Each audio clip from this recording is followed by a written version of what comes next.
Le chômage et la fuite des cerveaux font partie des plus grands maux du Gabon. Plus de 40% des diplômés sont sans emploi et plus de la moitié des étudiants qui vont se former à l'étranger ne rentrent pas après leurs études, alors que nous sommes à peine 2,3 millions d'habitants.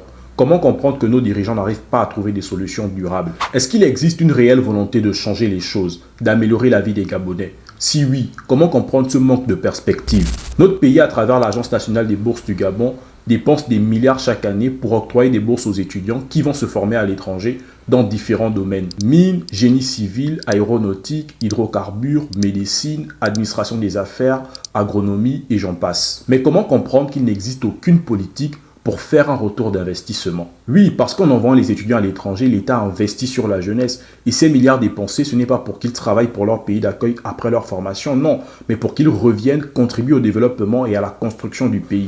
Alors il faut mettre en place des politiques qui permettent aux jeunes de revenir au pays. Prenons l'exemple d'un nouveau diplômé qui a une proposition d'emploi à l'étranger. Et en face, au Gabon, il n'y a aucune ouverture, il n'y a aucune proposition. Il fera clairement le choix de rester dans son pays d'accueil pour une stabilité financière au lieu de rentrer au Gabon et ne savoir quoi faire. S'il existe l'ANBG, alors il peut aussi exister une institution qui s'occupe des diplômés. Cette institution, dans ses attributions, pourra faire des propositions à l'État, par exemple, de développer ou d'améliorer le secteur agricole parce que dans 5 ou 10 ans, 50 ingénieurs agronomes seront formés. Bien même qu'à présent les conditions sont difficiles, certains jeunes prennent quand même le pari de retourner au pays. Alors il faut un véritable plan de soutien aux entrepreneurs, aux PME et aux startups gabonaises avec un financement accessible à tous, je précise encore tous, et un accompagnement efficace. J'en parlais déjà dans une autre vidéo, il faut une réforme du système éducatif pour mieux aligner les formations aux besoins du marché. Également l'industrialisation et la diversification de l'économie afin de créer des emplois dans plusieurs secteurs et ne plus en dépendre que d'un seul. On ne peut pas être tous des ingénieurs. Aux États-Unis par exemple, le cinéma contribue au PIB du pays.